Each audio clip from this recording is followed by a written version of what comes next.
नमस्कार, hornbill TV देख रहे हैं आप। मैं हूं आपके साथ विशालगढ़। खबरों की शुरुआत करेंगे बड़ी खबर से। उत्तराखंड स्वास्थ्य विभाग में 287 डॉक्टरों की भर्ती जल्द। मेडिकल सर्विस सिलेक्शन बोर्ड को भेजा गया प्रस्ताव। 231 पद सीधी भर्ती, 54 पद बैकलॉग से भरे जाएंगे। स्वास्थ्य सचिव आर राजेश कुमार ने दी जानकारी। भर्ती से दूरस्थ क्षेत्रों में डॉक्टरों की कमी होगी दूर। विज्ञापन जल्द जारी कर शुरू होगी चयन प्रक्रिया। तो ये बड़ी खबर आप तक पहुंचा रहे हैं, जहां पर स्वास्थ्य विभाग में बड़ी संख्या में डॉक्टर्स की सीधी भर्ती होगी और ऐसे में इसका फायदा जो है वो पहाड़ के मरीजों को मिलता हुआ नजर आएगा। और संवाददाता योगेश आर्य हमारे साथ फोन लाइन पर जुड़ गए हैं। योगेश, क्या कुछ जानकारी मिल रही है, कब और किस तरह से इस प्रक्रिया की शुरुआत होने जा रही है ताकि पहाड़ों में डॉक्टर्स की कमी को दूर किया जा सके? अभी जो विशाल उत्तराखंड स्वास्थ्य विभाग में अब 287 डॉक्टरों की भर्ती जो है वो जल्द की जाएगी। इसको लेकर के मेडिकल सर्विस सिलेक्शन बोर्ड को प्रस्ताव भी जो है वो भेज दिया गया है। अगर इसमें देखा जाए तो 231 पद सीधी भर्ती की जाएगी और 56 पद जो है बैकलॉग से भरे जाएंगे। उसमें जो है सरकार का लक्ष्य है कि हर नागरिक को बेहतर स्वास्थ्य सेवा मिल सके। तो चलते जो है जानकारी में अगर देखा जाए तो पूरी जानकारी स्वास्थ्य सचिव आर राजेश कुमार के द्वारा दी गई है कि दुर्गम क्षेत्रों में इससे डॉक्टरों की कमी जो है वो पूरी हो जाएगी। जल्दी इसको लेकर के चयन प्रक्रिया जो है वो प्रारंभ की जाएगी ताकि जो है दुर्गम क्षेत्रों में जो है डॉक्टर की कमी जो है वो पूरी हो सके। उद्देश्य यही है कि प्रदेश में दुर्गम स्थानों पर जो है स्वास्थ्य केंद्रों पर डॉक्टरों की कमी है और लगातार जो है इस तरह की मांग देखने को मिलती है। उसको खत्म करने के लिए ये प्रयास किया जा रहा है ताकि नागरिक को समय से बेहतर चिकित्सा सुविधा जो है वो मिल सके। जी, लेकिन योगेश, जो पहाड़ों में डॉक्टर्स की भारी कमी देखने को नजर आती है, अक्सर तस्वीरें जो आती हैं सामने वो काफ़ी दुख वाली तस्वीरें होती हैं। अब उसके लिए क्या कुछ इंतजाम किए जा रहे हैं कि पहाड़ों पर स्वास्थ्य सेवाएं जो हैं वो बेहतर हो सके?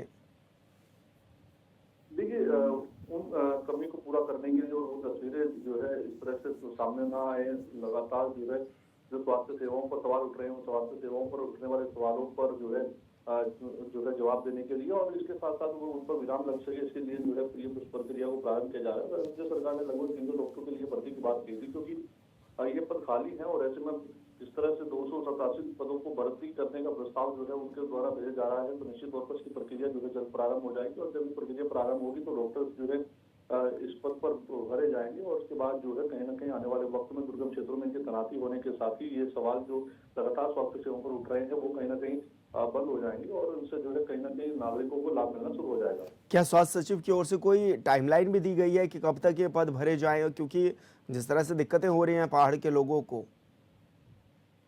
देखिए इसमें मेडिकल सर्विस सिलेक्शन बोर्ड को इसको प्रस्ताव भेज दिया है। उसके बाद सिलेक्शन बोर्ड जो है मेडिकल सिलेक्शन बोर्ड वो जो है इस पर निर्भर करता है कि वह कब तक इसको लेकर के विज्ञापन जारी करता है। उसके बाद जो है किस तरह से इसको लेकर चयन प्रक्रिया को प्रारंभ किया जाता है, ये सब उनके ऊपर निर्भर करता है। लेकिन इसको लेकर के देखा जाए तो राजेश जो स्वास्थ्य सचिव है उन्होंने इसको लेकर के बताया है कि उनकी ओर से प्रस्ताव भेज दिया गया है, जल्दी इस पर जो है फैसला लिया जाएगा। जी बिल्कुल योगेश, बहुत शुक्रिया आपका तमाम जानकारी साझा करने के लिए। खबरों में आगे बढ़ेंगे। देहरादून में लौह पुरुष सरदार वल्लभ भाई पटेल की जयंती के अवसर पर एकता पद यात्रा का आयोजन किया गया। वहीं कार्यक्रम में प्रदेश के मुखिया पुष्कर सिंह धामी ने सबसे पहले सरदार वल्लभ भाई पटेल की प्रतिमा पर पुष्प अर्पित कर उन्हें विनम्र श्रद्धांजलि अर्पित की और कार्यक्रम में मौजूद सभी लोगों को स्वदेशी अपनाने की शपथ भी दिलाई है। इस मौके पर सीएम ने एकता पद यात्रा निकाली, जिसमें बीजेपी के पदाधिकारी और कार्यकर्ता समेत हजारों की संख्या में लोगों ने भाग लिया। साथ ही सीएम ने सभी लोगों को नशा मुक्त भारत का भी संदेश दिया है।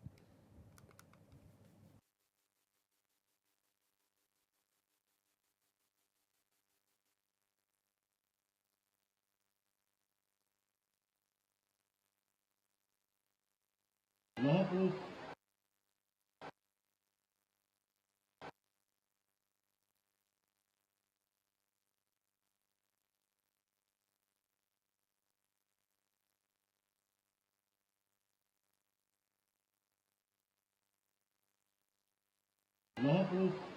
सरदार वल्लभ भाई पटेल जी को अपनी विनम्र श्रद्धांजलि अर्पित करता हूं।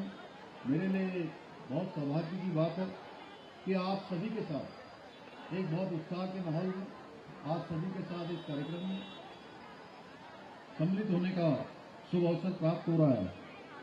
युवा साथियों, श्रद्धेय सरदार पटेल जी ने अपने जीवन के प्रत्येक क्षण को राष्ट्र को समर्पित किया, देश की एकता अखंडता को समर्पित किया।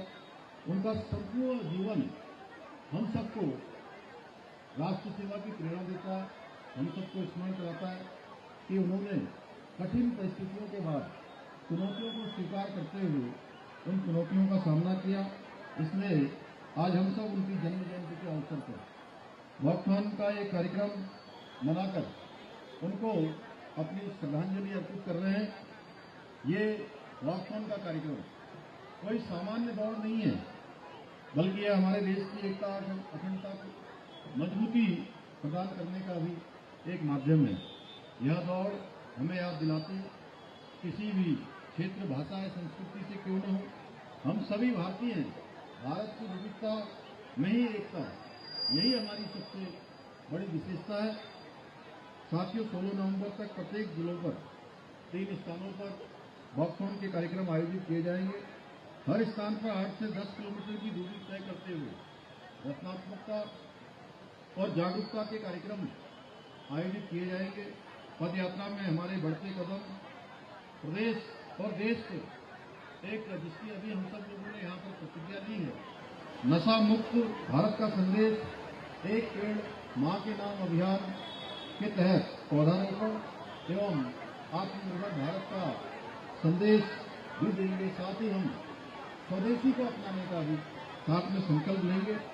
इस वक्फान के माध्यम से हमारे युवाओं के अंदर सरदार पटेल के आदर्शों को आत्मसात करने की भावना विकसित होगी। मुझे पूरा विश्वास है कि आप सभी इस पद यात्रा में प्रतिभाग कर एक भारत श्रेष्ठ भारत की जो परिकल्पना है उसको साकार करने में अपना योगदान देंगे। सरदार पटेल जी ने अपनी अदम्य इच्छा शक्ति, दूरदर्शिता और अटूट समर्पण के माध्यम से अखंड भारत का जो सपना साकार किया। आधुनिक भारत के निर्माता सरदार पटेल ने राष्ट्र की एकता और अखंडता को अक्षुण्ण रखने के लिए महत्वपूर्ण भूमिका न केवल स्वतंत्रता के बाद उससे पूर्व भी निभाई।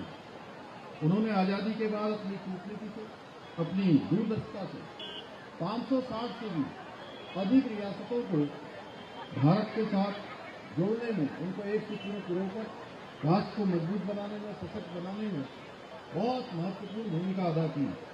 अपनी इसी अद्वितीय इच्छा शक्ति, संकल्प शक्ति और दूरदर्शिता से आधुनिक भारत का निर्माण करने वाले सरदार पटेल जी द्वारा देश को एक सूत्र में पिरोने के जो महान योगदान दिया गया, जिसके कारण आज हमारा भारत कश्मीर से लेकर कन्याकुमारी, पूर्व से लेकर पश्चिम, उत्तर से लेकर दक्षिण, चारों दिशाओं में एक भारत श्रेष्ठ भारत के रूप में आज हमारे प्रधानमंत्री जी के नेतृत्व में आज पूरे दुनिया के अंदर वैश्विक एक बड़ी शक्ति के रूप में आज विश्व के अंदर हमारी पहचान बन रही है।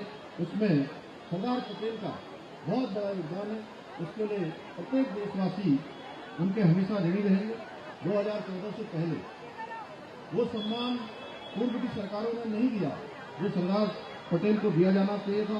आदरणीय मोदी जी ने उनके प्रति सच्ची और विनम्र श्रद्धांजलि अर्पित करते हुए उनकी जयंती को राष्ट्रीय एकता दिवस के रूप में मनाने का निर्णय लिया। इस वक्फान का आयोजन भी इसी उद्देश्य से किया गया है कि प्रत्येक नागरिक एक भारत श्रेष्ठ भारत की भावना को जागृत उसके अंदर हो। साथ ही यूनिटी और इंटीग्रिटी की भावना केवल एक विचार नहीं है, बल्कि एक प्रत्येक भारतीय का एक परम कर्तव्य है। आज का यह आयोजन एक भारत श्रेष्ठ भारत की दिशा में महत्वपूर्ण कदम है, जो युवाओं को सशक्त बनाने और समाज में एकता को बढ़ावा देने का माध्यम बनेगा।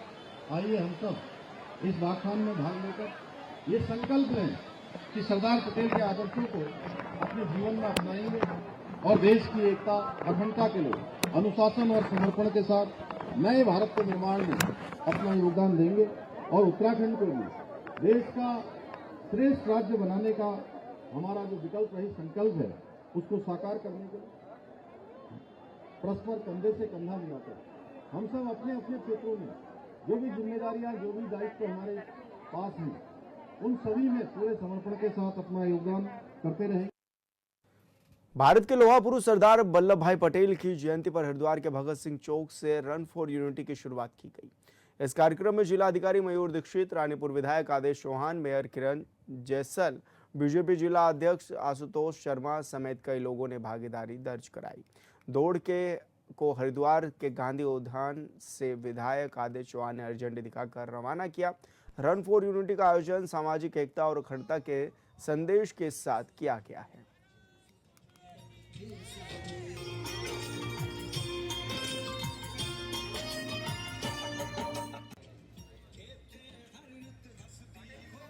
तो ऐसे में रन फॉर यूनिटी की शुरुआत हुई है और रन फॉर यूनिटी कार्यक्रम में प्रतिभाग भी विधायक ने किया है और इस दौरान डीएम हरिद्वार भी मौजूद रहे और तमाम लोगों ने इसमें पार्टिसिपेट भी किया। लोगों को नशा मुक्त भारत बनाने के संकल्प को भी दोहराया गया।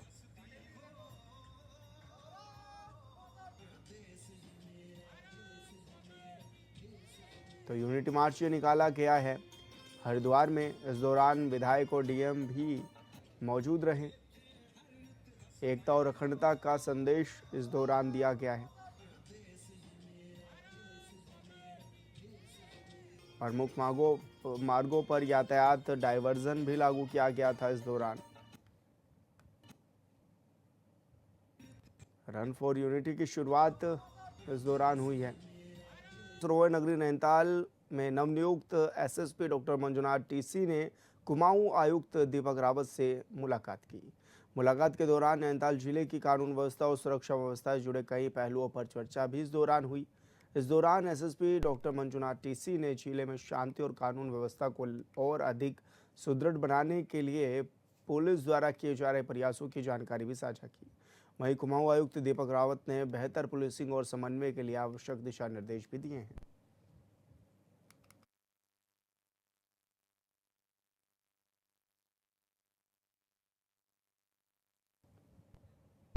9 नवंबर को उत्तराखंड अपना 25वां रजत जयंती स्थापना दिवस मनाने जा रहा है। चंपावत जिले के लोहाघाट में रजत जयंती राज्य स्थापना दिवस को काफी धूमधाम के साथ मनाने की तैयारियां जोरों शोरों से जारी हैं। गुरुवार को नगर पालिका अध्यक्ष गोविंद वर्मा की अध्यक्षता में राज्य स्थापना दिवस को लेकर एक महत्वपूर्ण बैठक आयोजित की गई। बैठक में दर्जा राज्य मंत्री श्याम नारायण पांडे, नगर के कई जनप्रतिनिधि, व्यापारियों और सभी स्कूलों के प्रतिनिधि भी मौजूद रहे। बैठक में रजत जयंती स्थापना दिवस को धूमधाम से मनाने को लेकर भी चर्चाएं की गई।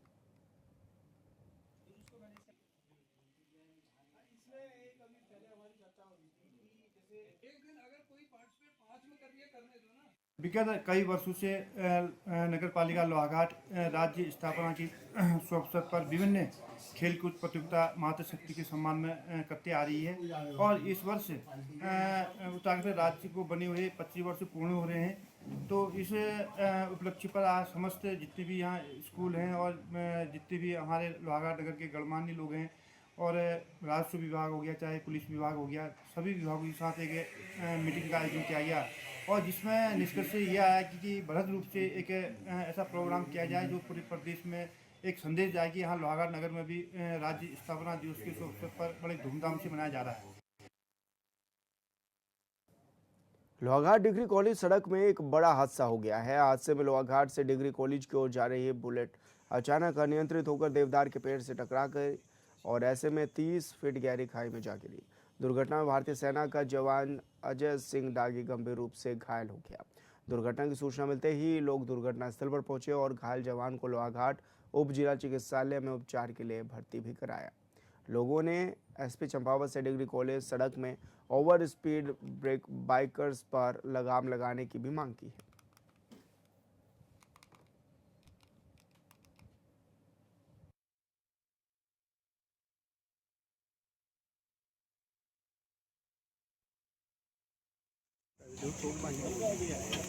चौंतीस 85 तो है क्योंकि जो थी। रुक जा क्या ना हो, चल ठीक है क्या ना हो।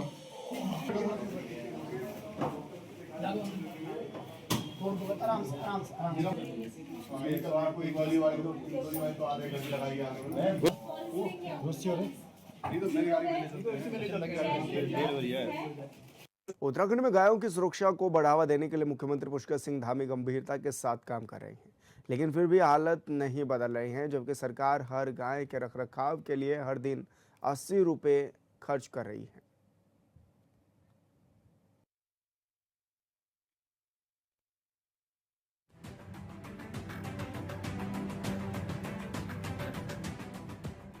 अल्मोड़ा जनपद के दूरस्थ विकासखंड भकियासैण के ग्राम सभा रिखाड़ में श्री शांति धाम रक्षेश्वर महादेव के निकट बनाई गई गौशाला में गौवंश मृत पड़े मिले, जिससे क्षेत्रीय जनता में आक्रोश है। श्री शांति धाम रक्षेश्वर महादेव समिति ने पशुपालन मंत्री उत्तराखंड सरकार, जिलाधिकारी अल्मोड़ा, मुख्य पशु चिकित्सा अधिकारी अल्मोड़ा और उप जिलाधिकारी भकियासैण को पत्र के माध्यम से मंदिर के निकट बनी गौशाला की स्थिति को देखते हुए कार्रवाई करने की मांग की है। हमारा 22 तारीख को यहाँ कार्यकारिणी नई कार्यकारिणी का गठन हुआ, उसमें हम लोग यहाँ पर आए थे। हमने कहा हमारा यहाँ पर शमशान घाट भी है इधर पूरे इलाके का, तो हम ये देखने आए कि इसकी स्थिति कैसे सुधरेगी, क्या होगा। उसी बीच जब हम नीचे को आ रहे थे, हमने यहाँ गाय देखी। गायों की स्थिति यहाँ बड़ी ख़राब थी। यहाँ एक गौशाला बना है और गौशाले पर जो है गायें भूखी प्यासी मर रही थी, दोनों तरफ से ताले लगे थे और एक गाय ऐसी तड़प रही थी अंदर जिसको हम पानी पिलाना चाहते। हमने कहा ये पानी पी के हो सकता है जाग जाए, इसमें जान आ जाए, लेकिन दोनों तरफ ताले होने से न तो यहाँ पर घास की व्यवस्था थी, न पानी की व्यवस्था, न दाने की व्यवस्था, किसी प्रकार की व्यवस्था नहीं थी। एक 5-6 पुले घास के रखे हैं जो लगभग 1 महीने से हमारे सारे लोग यहाँ के बता रहे हैं कि 1 महीने से ये ऐसी ही पड़ी है घास, न उनको खिलाना है न कुछ करना है। श्री शांति धाम रक्षेश्वर महादेव के निकट 3 साल पहले आवारा और पालतू गौवंश के लिए गौशाला बनाई गई। विधायक निधि, सांसद निधि से बने गौशाला में वर्तमान में 24 गाय रखी गई है, जिसका संचालन शंकर दत्त फुलारा की तरफ से किया जा रहा है। यहाँ पर पालतू गायों को रखने के लिए गाय के मालिक से लगभग 2500 रुपए प्रति गाय लिया जाता है, जिसके बाद गायों को इस गौशाला में रखा जाता है।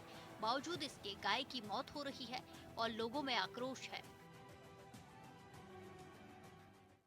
और गायों की स्थिति ऐसी है जहाँ से हम अपने भोलेनाथ को प्रसन्न करने के लिए, जल चढ़ाने के लिए पानी ले जाते हैं, वहाँ पर ही अपनी गाय फेंकने का इन्होंने अपना अड्डा बना दिया है।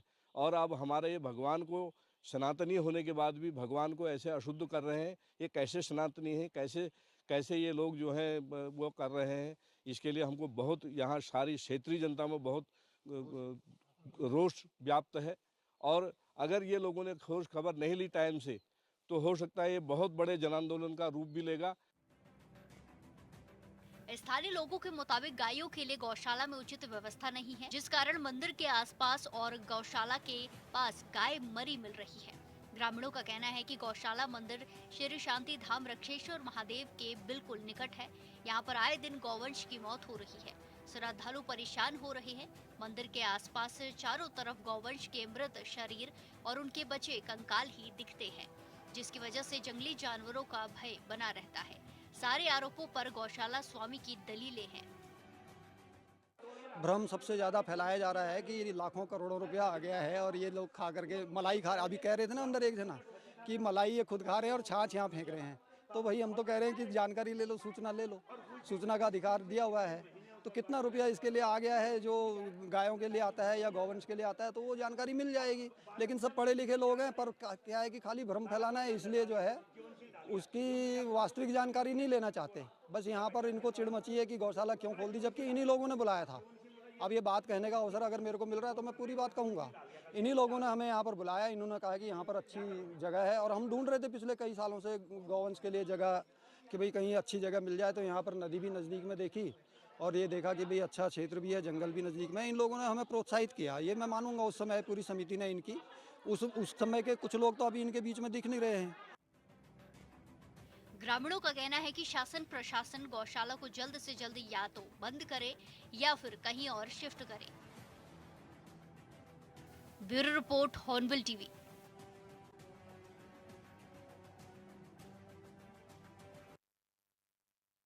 और फिलहाल इस बुलेटिन में इतना ही। आप देख रहे हैं हॉर्नबिल टीवी। नमस्कार।